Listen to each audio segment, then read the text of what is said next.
के ऊपर आप जो टॉपिक लिखेंगे ना, उस टॉपिक के ऊपर रिसर्च पेपर्स ओपन होंगे। जैसे मैंने इकोनॉमिक डिस्पैच लिखा है ना, तो आप इसके ऊपर सारे जो आए हैं ना, वो सिर्फ उसने जो सर्च करके दिया, रिसर्च पेपर सर्च करके दिए। आम गूगल पे आप सर्च करेंगे तो आपको मिक्स चीज़ें आएंगी ना, डिफरेंट वेबसाइट्स आने शुरू हो जाएंगी। लेकिन आप अगर गूगल स्कॉलर के ऊपर सर्च करेंगे ना, तो फिर आपके ऊपर सिर्फ, आपके पास सिर्फ रिसर्च पेपर्स ही आएंगे।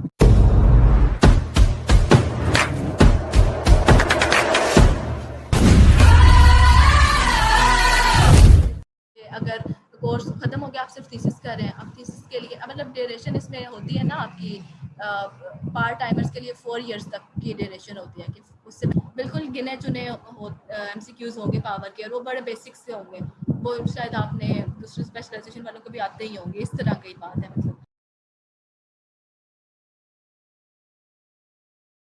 सही। अच्छा, इसके बाद अब डायरेक्ट अगर हम आते हैं, बीएस के बाद अगर आप कह रहे हैं कि एमएस करना है, तो यूनिवर्सिटीज कौन कौन सी हैं? यूईटी की तरफ तो बाद में आते हैं ना, अपना वो तो अपने घर की बात है।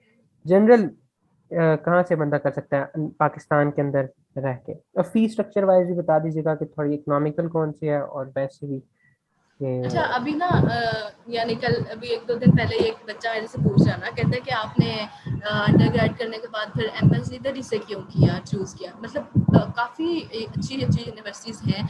अब जैसे नेस्ट में कर रहे हैं, और हमारे काफ़ी फेलोज उधर से एमएस हम्म। भी कर रहे हैं। नेस्ट वाले काफ़ी स्पेशलाइजेशंस करते हैं ऑफर। फिर कॉमसेट्स में भी काफ़ी कर रहे हैं, कॉमसेट्स की ब्रांचेस हैं, ये अटक, इस्लामाबाद वगैरह, इधर से भी फेलोज वगैरह हैं जो कर रही हैं। फिर प्याज में तो फेलोशिप प्रोग्राम उनका होता है ना, जिसमें हम्म। टेस्ट तो मतलब देते ही हैं बच्चे अक्सर। फिर उसमें ये होता है कि स्टाइपेंड वो लोग देते हैं, और फिर उसके 35 है। बाद हम्म। हाँ जी, और फिर वो भी करते हैं ना कि उसके बाद जॉब ऑफर करते हैं प्याज। मतलब प्याज एक परमानेंट। अच्छी ऑप्शन है, हाँ जी बिल्कुल। लेकिन ये कि वही ना, फिर लिमिटेड सीट्स होती हैं और ये सारा कुछ। और यूटी टेक्सला, यूटी लाहौर, यानी कि ये जो ज़रा इंजीनियरिंग से रिलेटेड है, जो जहाँ से आप कर सकते हैं ना। अच्छा, मैंने उससे यही कहा ना कि उसने मेरे से कहा ना कि आपने यूटी टेक्सा ही क्यों किया? तो मैंने कहा एक तो ये कि यानी कि मैं, क्योंकि मूल रेजिडेंट मेरी रेजिडेंस वहाँ की है, तो मेरे को हमारे तो मतलब पड़ोस है। क्योंकि ऐसा होता है ना कि इवनिंग क्लासेस होती है यूटी टेक्सला, तो फिर शाम के टाइम जब आपकी क्लास खत्म, यानी कि रात को अगर खत्म होती है, तो सर्दियों में तो बहुत जल्दी रात हो जाती है। तो अगर कहीं दूर से मतलब होता है ना कि फीमेल्स के लिए ज़रा आने जाने का, दूसरा पिंडी इस्लामाबाद वाले आना जाना ज़रा मसला हो जाता है। फिर आपको हॉस्टल में ही रहता है, हॉस्टल जो है ना वो मिल जाता है यूनिवर्सिटी का, अगर सीट्स हो। अगर ना हो तो फिर आप प्राइवेट ही रहना पड़ता है। तो ये एक तो ये, और दूसरी जो मतलब कि सबसे अच्छी बात जो होती है, वो इकोनॉमिकली सूटेबली यूईटी होती है ऑब्वियस, यूटी टेक्सला की। यूईटी हाँ जी। इकोनॉमिकली है। कितनी फीस चल हाँ रही है जी। अभी यूईटी की? फी स्ट्रक्चर मेरे पास है लास्ट ईयर का। हमारा जो था बैच, वो 2000, मेरा 2019 का है। हम्म। इनरोल जो है मेरी एमएस की, मेरा 2015 का बीएस, 2015 से 2019, और उसके हाँ, बाद मतलब आपका 19 ही में साल मैंने ज़्यादा नहीं हुआ। एमएस में ले लिया था। तो हमारे ना थोड़ा सा कम था, इनकी तरफ थोड़ा सा ज़्यादा हुआ। इनके हर दफ़ा ये होता है कि बस थोड़ा थोड़ा फ़र्क हो जाता है। अच्छा, अब इसमें ये होता है ना कि अगर हम आए यूजी टेक्सला की तरफ ही, तो यूजी टेक्सला में क्या है कि ना कोर्सेज आपके होते हैं, 8 कोर्सेज होते हैं, हर जगह पर 8 ही होते हैं, नस्ट में भी 8 ही है। इलेक्ट्रिकल में 9 होते हैं, बाकी डिपार्टमेंट्स में 8 ही होते हैं। वो 9 इसलिए क्योंकि एक आपका ना रिसर्च का प्री रिक्विजिट होता है, उसका नाम होता है रिसर्च मैथडोलॉजी। रिसर्च मैथडोलॉजी में ना आपको मुतारिफ कराया जाता है रिसर्च से। तो वो कोर्स ऐसा है कि मतलब कि कंपलसरी होता है सबके लिए। और कुछ जो है ना, मतलब ऐसे ना स्ट्रक्चर आपका ये है, अगर मैं इधर ड्रॉ कर लेती हूँ, आपके ना कोर्सेज का स्ट्रक्चर ये है कि आप 4 कोर्सेज आपके कोर है, और जो 4 है ना वो इलेक्टिव है। जिस तरह अभी अगर एक ये क्वेश्चन है ना कि किस तरह के कोर्सेज आपने पढ़ने हैं एमएस में। अब अगर आप एक रिसर्च स्कॉलर हैं तो आप कोर्सेज क्यों पढ़ रहे हैं? आप कोर्सेज तो हज़ारों कोर्सेज आप लोगों ने पढ़े, मतलब 50 के करीब कोर्सेज आपने एमएस में, बीएस में पढ़ चुके हैं। अब देखें, जब हम बीएस में ना फिफ्थ सेमेस्टर में आके आप अपनी स्पेशलाइजेशन एक चूज़ करते हैं, हमारे यूनिवर्सिटी में तो इस तरह होता है ना कि 5th सेमेस्टर में ना अगर आपने पावर रखनी है, आपने पावर चूज कर लिया, उसके बाद आपके पास इलेक्टिव्स की ऑप्शंस आती हैं कि आपने वो सब्जेक्ट्स पावर से रिलेटेड पढ़ने हैं। ऑफर होते हैं कि 2 कोर्सेज हैं, आपने पावर से रिलेटेड पढ़ने हैं, वो इलेक्टिव्स के लाते हैं उस वक्त बीएस में। अब एमएस के अंदर क्या है कि आपने जो कोर्सेज पढ़ने हैं ना, वो अब आपने सारे अपनी स्पेशलाइजेशन ही से रिलेटेड पढ़ने हैं। अब अच्छा, ऐसा नहीं है कि आप ना कम्युनिकेशन स्किल्स पढ़ लें, फंक्शनल इंग्लिश पढ़ लें, अप्लाइड फिजिक्स पढ़ लें, एग्जैक्टली। ये सारे कोर्सेज तो हमने पढ़े हैं ना, अभी बीएस में पढ़ ली हैं। कंप्यूटर से रिलेटेड वो आईपी पढ़ लें, ये चीज़ें पढ़ लें, लेकिन अब जो है ना वो सारा कुछ नहीं पढ़ना। अब आपने ना अपनी स्पेशलाइजेशन में एक्सपर्ट होना है। उसके लिए आपने जो 8 कोर्सेज पढ़ने हैं, वो 8 के 8 आपने पावर के कोर्सेज पढ़ने हैं। अच्छा, आप उन 8 में से भी ना 4 हैं कोर। जो कोर है ना, वो तो ये है कि आपकी पावर ही से रिलेटेड होने चाहिए और वो फिक्स्ड होते हैं कि ये कोर सब्जेक्ट है, ये तो पढ़ना ही पढ़ना है। पावर डिस्ट्रीब्यूशन सिस्टम जिस तरह पावर के अंदर होता है, जो कोर में आता है, रिन्यूएबल एनर्जी सिस्टम्स होता है, इस तरह कुछ है जो फिक्स है। बाकी के जो 4 है ना, वो है इलेक्टिव। जो इलेक्टिव है ना, वो इलेक्टिव इस सेंस में लिया जा रहा है कि ये ना एक तो आपके पास ऑप्शंस हैं अवेलेबल। अब वो ऑप्शन भी ऐसी हैं कि कोर्स जो ऑप्शन हो रहा है एज इलेक्टिव हो रहा है, वो पावर से रिलेटेड भी हो सकता है। इसके अलावा ना आप किसी और स्पेशलाइजेशन का, जिस तरह कंट्रोल अगर आप का कोर्स पढ़ना चाहते हैं, अगर आप किसी और स्पेशलाइजेशन कोर्स आप उठा लेंगे तो वो एज इलेक्टिव काउंट होगा। अच्छा, तो सही। इलेक्टिव के अंदर ना आप किसी और स्पेशलाइजेशन का कोर्स पढ़ सकते हैं, लेकिन कोर में नहीं पढ़ सकते। तो इलेक्टिव भी आपने 4 पढ़ने हैं, और प्रेफर तो हम ज़ाहिर यही करते हैं कि अपने स्पेशलाइजेशन से रिलेटेड ही पढ़ें, क्योंकि उस वक्त तो आगे होता है कि बस ये हमारी स्पेशलाइजेशन ही है, सारा कुछ बाकी तो पता नहीं क्या है। और यह है कि इलेक्टिव में ना उस वक्त आप मैथ्स से रिलेटेड भी 1-2 कोर्सेज होते हैं, और फिर वो भी आप एज इलेक्टिव पढ़ सकते हैं। तो ये जो है ना, वो होता है स्ट्रक्चर कोर्सेज का। तो इसलिए जो है ना, वो फीस स्ट्रक्चर के वक्त ये लिखा हुआ है कि अगर आपने एक सब्जेक्ट पढ़ना है, एक कोर्स उठाना है, तो उस वक्त इतनी फीस होगी इस तरह। अब स्टार्ट में तो ये होता है कि रजिस्ट्रेशन फीस भी होती है शामिल। ये रजिस्ट्रेशन फीस इसमें नहीं लिखी हुई, उसके बाद का लिखा हुआ है। रजिस्ट्रेशन फी 10 या 15 इस तरह ही होती है। 10 to 20K के बीच में रजिस्ट्रेशन ऐड इस पे कर लें। और जो थीसिस इन्होंने ना ओनली थीसिस के लिए लिखा हुआ है 9400 ना। हमारा ओनली थीसिस का मतलब ये है कि जब आपके कोर्स खत्म हो खत्म जाएगा हो ना, सब थीसिस कर रहे हैं। जैसे आपने पूछा था कि हाँ, कि अगर कोर्स खत्म हो गया, आप सिर्फ थीसिस कर रहे हैं, अब थीसिस के लिए मतलब ड्यूरेशन इसमें होती है ना आपकी, पार्ट टाइमर्स के लिए 4 इयर्स तक की ड्यूरेशन होती है कि उससे पहले पहले आपने ना करना है, डिफेंस देना है। तो उस वक्त आपके पास सिर्फ थीसिस रह जाएगा। तो जब उस वक्त अगर आपने जब सेमेस्टर शुरू होगा ना, तो तब आपने फीस जमा करानी है, वरना फिर आपका एडमिशन कैंसिल हो जाएगा। और इसलिए आपने ख्याल रखना है। कोर्स के बाद असल में हम भूल जाते हैं, अपने थीसिस में मसरूफ हो जाते हैं और भूल जाते हैं कि हम अभी यूनिवर्सिटी में पढ़ रहे हैं, तो यूनिवर्सिटी वालों को फीस जो है ना, वो थीसिस की देनी है। हमारी दफ़ा 7000 थी, हमसे पहले वालों की 3000 थी। लेकिन अच्छा, अब 9400 अब नेक्स्ट, अब अभी जो है ना वो एडमिशन नहीं आए, लेकिन अभी पता नहीं कितनी होगी, इतनी होगी या थोड़ी सी ज़्यादा होगी। एडमिशन्स जो है ना वो हमारे तो अगस्त में आ गए थे, और इन लोगों के जब लास्ट ईयर जो है वो भी ऐसा था, जो एप्लीकेशन जमा कराने की डेट ना 30 सितंबर थी, तो इनके मेरे ख्याल से सितंबर में आएंगे। तो अगस्त सितंबर ये ड्यूरेशन होती है आने की, और वो वेबसाइट ऐड आने की, और जो ऐड है ना वो यूनिवर्सिटी की वेबसाइट ही पे आएगा। अच्छा। अच्छा, बाकी मैं ये फ़ी का यही बता रही थी ना कि अगर आपने 4, अच्छा मैक्सिमम आप 4 सब्जेक्ट्स पढ़ सकते हैं, और अगर आप 4 पढ़ रहे हैं, साथ थीसिस भी है, तो फिर उसकी 50 में फीस होगी। और अगर 3 पढ़ने हैं तो इतने। अच्छा, आप जहाँ हम बच्चे जब लेते हैं ना एडमिशन, तो वो ना 4 के 4 रख लेते हैं सब्जेक्ट, फिर बाद में ना पढ़े ही नहीं जाते। मतलब नहीं देखिए, बढ़ आप जाते देखिए एक ऑब्वियसली। कोर्स है जो बिल्कुल पावर से रिलेटेड है, इलेक्टिव है। हम लोग बीएस में इसलिए पढ़ रहे थे क्योंकि वहाँ पे 1 या 2 इलेक्टिव होते थे, उसके साथ ये इंग्लिश और इस्लामियात और इस तरह के सब्जेक्ट्स होते थे। वो तो पढ़ना आसान होता है, लेकिन ये है कि 4 अगर आप कोर कोर्सेज रख लेते हैं ना, तो आपको एक टफ टाइम मिलने वाला है। इसलिए आप 4 रखते हुए थोड़ा सा सोचें कि ये 4 नहीं के तो 4 इन बड़े सब के भारी साथ सब्जेक्ट प्रोजेक्ट्स भी होंगे। होते होंगे ऑब्वियसली, या कोई ना एग्जैक्टली, कोई चारों के साथ सब्जेक्ट्स वो भी होते हैं, प्रोजेक्ट्स भी होते हैं। चारों के साथ होंगे, तो आप जो है ना ज़रा सोच समझ के कोर्सेज उठाएं। हम लोगों ने ऐसे किया था कि पहली दफ़ा हम 3 उठाए थे, अगली दफ़ा 4 उठाए थे, क्योंकि चौथा जो था ना वो रिसर्च मेथोडोलॉजी था। अब रिसर्च मेथोडोलॉजी ऐसे होता है कि मतलब बस वो रिसर्च से रिलेटेड आपको बताएंगे। इंफॉर्मेशन दे रहे होते हैं। हाँ, मतलब हाँ, तो वो ऐसा कि इतना हैवी सब्जेक्ट नहीं होता ना, तो इसलिए अब वो आप उसके साथ उसको चौथा सब्जेक्ट ऐसे ले सकते हैं। लेकिन अगर आप पहली दफ़ा पढ़ रहे हैं ना, तो आप पहली दफ़ा 4 ना ही उठाएं, वो भी अपने कोर या अपने स्पेशलाइजेशन से रिलेटेड, वरना आप कहेंगे कि बस मैं तो छोड़ देता हूँ एमएस। फिर उसके बाद आपके 1-2 रह जाते हैं, वो आप थर्ड में कंप्लीट कर लें, फिर आपके कोर्स 3 सेमेस्टर्स में आप लगा के कंप्लीट कर लें। अगर आप 4-4 पढ़ते हैं ना तो आपके 2 सेमेस्टर में कंप्लीट हो जाता है। लेकिन अगर आप थोड़े-थोड़े करके पढ़ें तो आसानी होगी ना कि आपका ज़रा जीपीए भी मेंटेन ही रहेगा उस तरह का। अच्छा, वो जो फिर उसके आपने बाद थर्ड में ही आप थीसिस स्टार्ट कर सकते हैं। वो जो आपने अभी थीसिस की ऐड फीस दिखाया जो है था ना वो 9,000, हाँ जी, वो सेपरेट देनी पड़ेगी। अच्छा, ये जो ऐड है इसमें तो देखिए कहाँ कहाँ पे हम कर सकते हैं इंजीनियर, किस किस फील्ड में, अच्छा इलेक्ट्रिकल। ये जो है ना वो पिछले साल का है ऐड।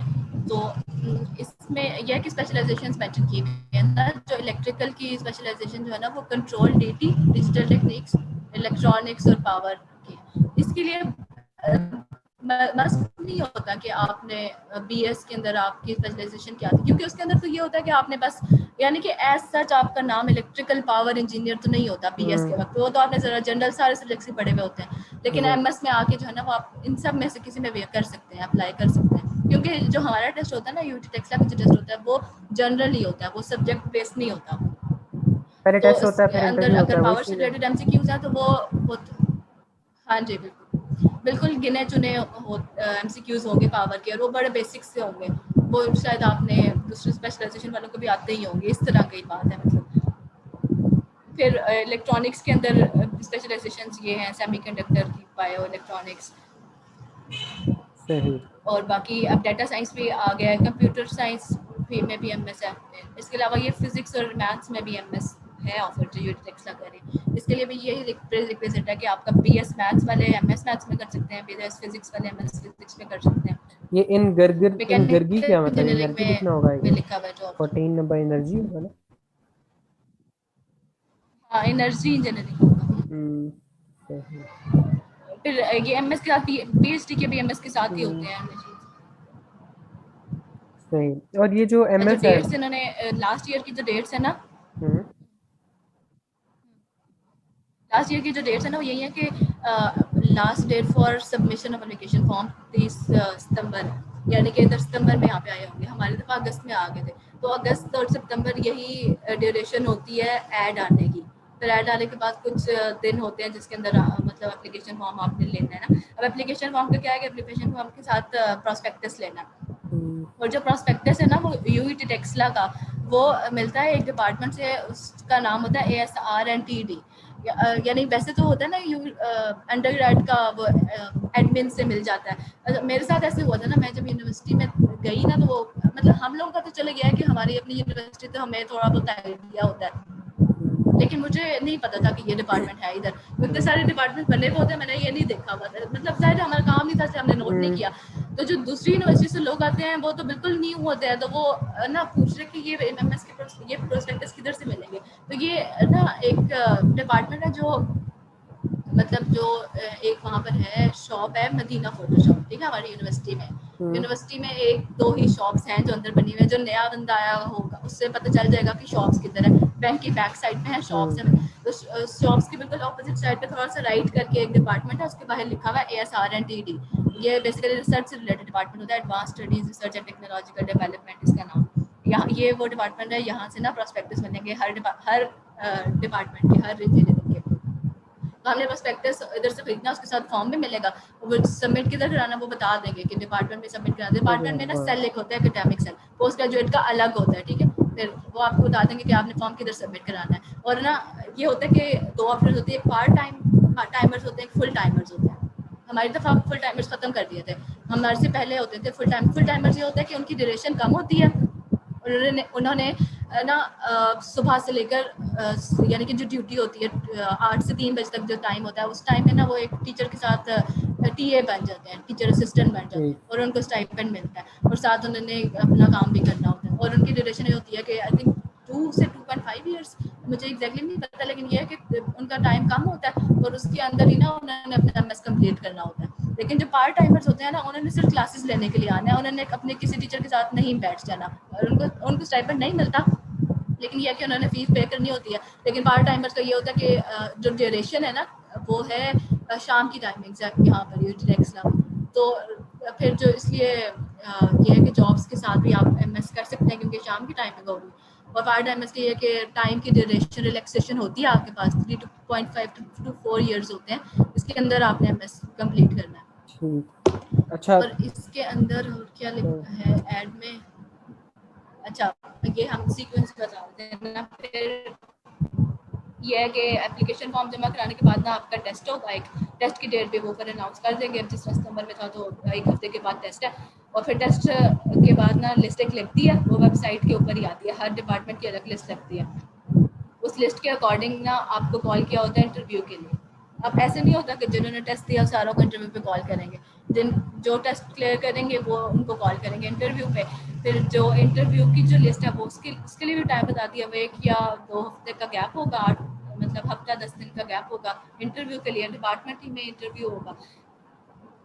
फॉर्म फिल करते हुए ना आप ऐसे करेंगे, प्रेफरेंस मेंशन करेंगे। जैसे मैंने पावर मेंशन किया ना, उसके बाद मैंने सेकंड पे कंट्रोल कर दिया। अगर मैंने पावर के अलावा और कहीं नहीं लेना ना, मैं सिर्फ उधर पावर ही लिखूंगी और कोई सही। नहीं लिखूंगी। क्योंकि होता है ना कि आपने इतने 45 अगर कैंडिडेट्स हैं पावर के, तो वो फिल अगर हो गए तो वो फिर आपको सेकंड प्रेफरेंस पे भेज देंगे। तो फिर अगर आप उसमें लेना चाहते हैं तो फिर आप अप्लाई मतलब आप फीस जमा कराएंगे, वरना फिर आप नहीं कराएंगे। यानी कि हमारे साथ काफ़ियों का ऐसा हुआ था, मेरे साथ के जो स्टूडेंट थे उनका मतलब पावर में लेना चाहते थे लेकिन वो कंट्रोल में हुआ तो उन्होंने फिर नहीं लिया। वो फिर जाहिर है आपने कहीं और वो तो अप्लाई किया, मर्जी है अगर वहाँ पे हो ऑब्वियसली, गया तो आप कहाँ पे होता है। उधर चले जाए। सही। फिर इंटरव्यू के बाद जब इंटरव्यू जो है ना वो हर स्पेशलाइजेशन का होगा सेपरेट सेपरेट। और फिर उसके बाद आप की लिस्ट डिस्प्ले हो जाती है और फिर रजिस्ट्रेशन की डेट वो आपको बता देते हैं क्लासेस की। तो ये अक्टूबर के एंड तक ही ना क्लासेस फिर स्टार्ट हो जाएगी फर्स्ट सेमेस्टर की। सही। एमएस के बारे में तो आई गेस आई। अच्छा, ये क्वेश्चन भी पूछा जाता है कि जो अभी गवर्नमेंट ने अनाउंस किया था कि बीएस के बाद डायरेक्ट पीएचडी, तो ये वाला तो भी सीन नहीं है ना यूटी में? यहाँ पर नहीं है, लेकिन अगर 2021 का ऐड जब आएगा तो फिर उससे पता उससे चल पता सकता है चलेगा कि कि वो, यानी कि वो सुनने में आया था लेकिन अभी उसका कोई मतलब हतमी प्रूफ जो है ना वो अभी हमने नहीं देखा। ये वीकेंड पे होती है क्लासेस? नहीं, वीकेंड पे नहीं होती यहाँ। और इनकी टाइमिंग जो है ना वो 3 to 9 है। तो मतलब एक स्लॉट होता है 3 to 6 का। अच्छा ये भी एक बात होती है हमारी ना, जो टेक्सला के ग्रेजुएट है उनको तो इस चीज़ का अंदाजा है कि हमारी क्लासेस 3 आवर्स की होती हैं, यानी कि 3 क्रेडिट आवर्स है ना, तो कहते हैं कि 3 घंटे की क्लास होगी। जिसकी मतलब बीएस में तो होता था कि 8 से 11 होती थी और फिर उसके बाद हम्म। 12 से 3 की होती है। लेकिन जो दूसरे डिपार्टमेंट से पढ़ के आते हैं ना, तो हमारे ना यहाँ पे भी ऐसे ही होता है। मतलब एमएस में ना एक स्लॉट 3 to 6 होगी और दूसरी स्लॉट 6 to 9 होगी। अब जब 3 to 6 ना बच्चे कहते हैं कि खत्म ही नहीं हो रही क्लास, लेकिन ये है हम्म। कि इनका यही है, यहाँ पे प्रोसीजर यही है कि 3 आवर्स की क्लास होगी। तो एक क्लास 3 से 6 बजे तक है, दूसरी 6 से 9 है। अब इसमें ना आपका एडवांटेज ये है कि अगर आपने एक सब्जेक्ट में ना 2 कोर्सेज समझे आप ऑफर किए हैं और आप ना जॉब के साथ आप एमएस कर रहे हैं, तो आपने 2 कोर्सेज लिए हैं। अब जब उसका स्केड्यूल आएगा ना तो आप स्केड्यूल के मुताबिक आप देख लेंगे। हो सकता है कि अगर आपने दूर से आना है समझे, मतलब कोई ना इस तरह भी होता है हमारे साथ कि कोई जगवाल में या किसी दूर जगह पे ना है और वो वहाँ पे जॉब कर रहे हैं, तो वो क्या करते हैं एक ही दिन आते हैं समझे कि फ्राइडे को या मंडे को या इस तरह की कोई डेट है उनका। और ना एक क्लास का टाइम 3 to 6 है, दूसरी क्लास का टाइम 6 to 9 है। तो वो एक दिन आएंगे, एक दिन अपनी दोनों क्लासेस लेंगे और फिर घर चले जाएंगे। और वो ऐसे भी मतलब है कि एक दिन का उन्हें फिर ऑफ लेना पड़ेगा, या फिर हाफ डे का 12 बजे के बाद अगर वो पहुंच सकें तो 12 बजे का के बाद हाफ ले लें। तो इस तरह से ना मतलब उन्होंने टाइमिंग को देख के एडजस्ट अगर करना पड़ता है टाइम, अगर तो आप जॉब के साथ करें। लेकिन टाइमिंग ना की यही होती है कि 3 to 9 ही होता है। और 2 कोर्सेज 2 या 3 या मैक्सिमम 4 हो सकते हैं ना, और 4 अगर आपके 2 दिन में एडजस्ट हो जाते हैं मतलब, तो फिर आपके 2 दिन ही लगेंगे हम्म। क्लासेस लेने के लिए। ठीक और होगा। वो भी शाम के टाइम ही होता है। वैसे मैंने बहुत सारे क्वेश्चंस बनाए हुए थे लेकिन इन सब का आपने आंसर्स कर लिया, तो मैं आई गेस क्वेश्चन बाद में ऐड कर दूंगा इसके अंदर। अच्छा, लास्ट मतलब कि आप क्या रिकमेंड करती हैं साल के यूटी टेक्सटाइल से एमएस किया जाए या नहीं? ऑनेस्ट आंसर इसका। मतलब हम ऑब्वियसली जिन्होंने हमें बीएस में पढ़ाया, जिन टीचर्स ने, उन्होंने ही हमें एमएस में भी कब पढ़ाना है, तो क्या वो एमएस में अच्छा पढ़ाते हैं या मतलब लाइक सही पढ़ाते हैं, अच्छा हो जाएगा एमएस या नहीं? अच्छा एक ना चीज़ मेरे रह गई मुझे बताने की, अक्सर बच्चे मेरे से यही पूछ रहे होते हैं ना कि आप भी आपने टेस्ट दिया था, कैसा टेस्ट आया था। तो हमारा ये था कि मैं तो इलेक्ट्रिकल से हूँ, मेरा बैकग्राउंड। तो हमारा टेस्ट जो था ना वो ऐसा था कि जनरल, वैसे तो जनरली टेस्ट होता है ना, सब्जेक्ट बेस्ड नहीं था। तो ये है कि जो सबसे पहले आपका ऐसी है सर्किट एनालिसिस से रिलेटेड ही क्वेश्चंस थे, फिर इलेक्ट्रॉनिक्स से रिलेटेड थे, ये ट्रांजिस्टर्स बीजेटीज इस तरह के क्वेश्चन थे, सिग्नल से थे, टीएलडी, यानी कि वो नहीं होता कि इसके अंदर कंट्रोल भी आ गया, कम्युनिकेशन भी आ गया, इलेक्ट्रॉनिक्स भी आ गया, डिजिटल टेक्निक। तो ऐसे है कि जिस तरह चारों जो स्पेशलाइजेशन है उनसे रिलेटेड जो बेसिक नॉलेज होती है, बिल्कुल स्टार्ट से बेसिक से नॉलेज होती है ना वो। लेकिन ये है कि इसके लिए भी आपको अपने बेसिक कंसेप्ट से क्लियर होने चाहिए, थोड़ी बहुत आपको तैयारी करके जानी चाहिए, चाहे आप ऑनलाइन एमसीक्यूज देख लें या जो भी। फिर उसके बाद वो जो एक इंटेलिजेंस पोर्शन होता है ज़रा गैट में भी होता है कि ज़रा वो वाला, फिर एक जो कॉम्प्रिहेंशन के पैराग्राफ दिया हुआ है उसमें से सवाल, यानी कि ये वाले पोर्शन इसलिए है कि ज़रा बच्चे परेशान ना हो जाए ना कि कैसा टेस्ट आ गया, तो ये ज़रा आसान सा पोर्शन भी इसमें होता है शामिल। फिर उसके बाद इंटरव्यू पैनल में भी जो है ना वो आपसे कोई इतने इतने क्वेश्चंस नहीं करते। अच्छा ये है कि क्राइटेरिया एवेल्युएशन कैसे होता है कि टेस्ट की कुछ परसेंटेज होगी जो आप टेस्ट देंगे, जीपीए की परसेंटेज भी होगी जो आपका अंडरग्रेड का जीपीए था, और इंटरव्यू, ये तीन चीज़ें हैं जिससे एग्रीगेट बन के आपके लिस्ट लगती है। और जो इंटरव्यू है ना उसके अंदर आपसे कोई ऐसा मुश्किल सवाल नहीं पूछते, पर अगर आप पावर के हैं तो पावर से पूछा तो बहुत बेसिक से सवाल पूछ लेंगे कि कितनी टाइप्स ऑफ बसेस होती हैं, स्लैक बस क्या होती है, ऐसे करके सवाल पूछ लेंगे। और या फिर ये पूछेंगे कि आप कौन सी यूनिवर्सिटी के हैं, आपके ट्रांसक्रिप्ट देख लेंगे पिछली कि आपने कौन कौन से कोर्सेज पढ़े हैं, यानी कि उनको ऐसे आइडिया हो जाएगा कि इन्होंने स्पेशलाइजेशन से रिलेटेड ये कोर्सेज पढ़े हुए हैं। या फिर एफआईपी से रिलेटेड पूछ लेंगे। तो इंटरव्यू जो है ना वो इतना कोई टफ नहीं होता, बड़ा रिलैक्स ही सा होता है इंटरव्यू। अच्छा, और इसके बाद आप ने पूछा कि रिकमेंड करते हैं या नहीं। अच्छा, ऐसा है कि यूईटी टेक्सला के अंदर आप एमएस मतलब जैसे सिविल में हैं हमारे साथ स्टूडेंट्स हैं, वो एक हैं हजरत, वो कर रहे हैं, जॉब कर रहे हैं, तो उनके साथ साथ उनका बड़ा अच्छा जा रहा है, वो बता रहे होते हैं कि बड़ा अच्छा मेरा एमएस जा रहा है। तो और डिपार्टमेंट्स में ऐसा होता है कि आप जो है ना वो आपका जीपी भी आ जाता है आराम से। एक और भी फीमेल है सिविल में ना, तो उनके तो मतलब चौके आ रहे होते हैं एमएस के अंदर ना, तो मतलब कि आपका प्रपोजल भी वगैरह भी आराम से हो जाता है, कोर्सेज भी, मतलब कि बाकी सारी डिपार्टमेंट्स के लिए जो है ना वो अच्छी है यूनिवर्सिटी, जो सुना है मैंने बाकी डिपार्टमेंट से। लेकिन जो इलेक्ट्रिकल है ना हमारी यूनिवर्सिटी का, यूटी टेक्सला का, ये ऐसा कि ये जो जिन्होंने अंडर ग्रेजुएट से पढ़ा उनको पता ही होगा कि इधर जो है ना वो जीपीए लेना बड़ा एक मुश्किल काम होता है।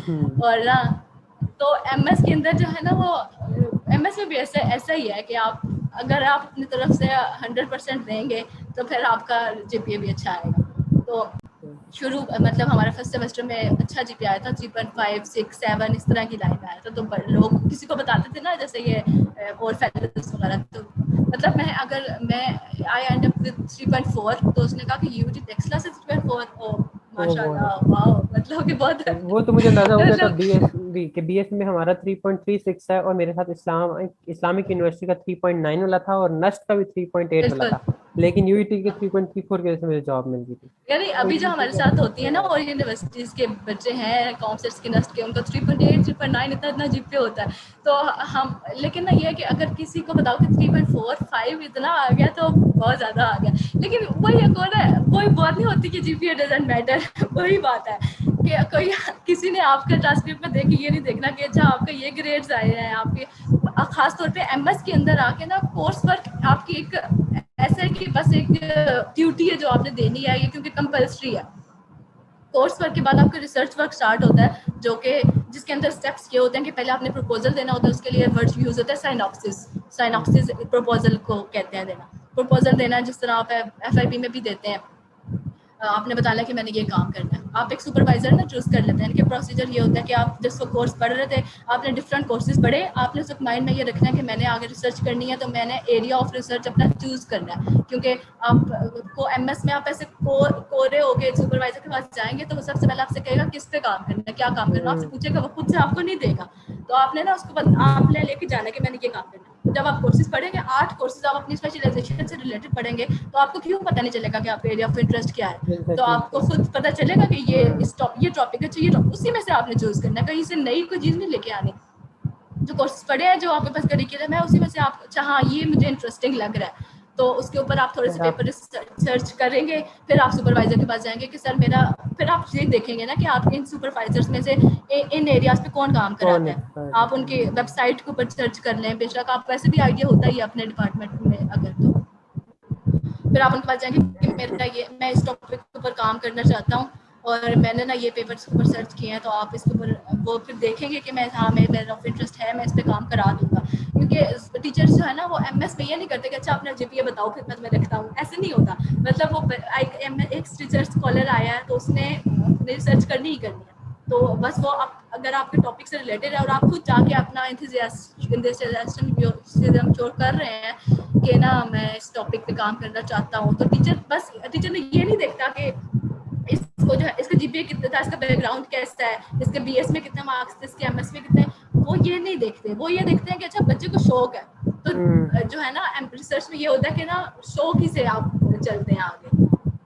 तो मतलब थैंक यू सो मच कि हर पर्सपेक्टिव से गाइड किया आपने मुझे भी, और बाकियों को ऑब्वियसली जो देख रहे हैं उन्हें भी। बाकी best of luck for your future.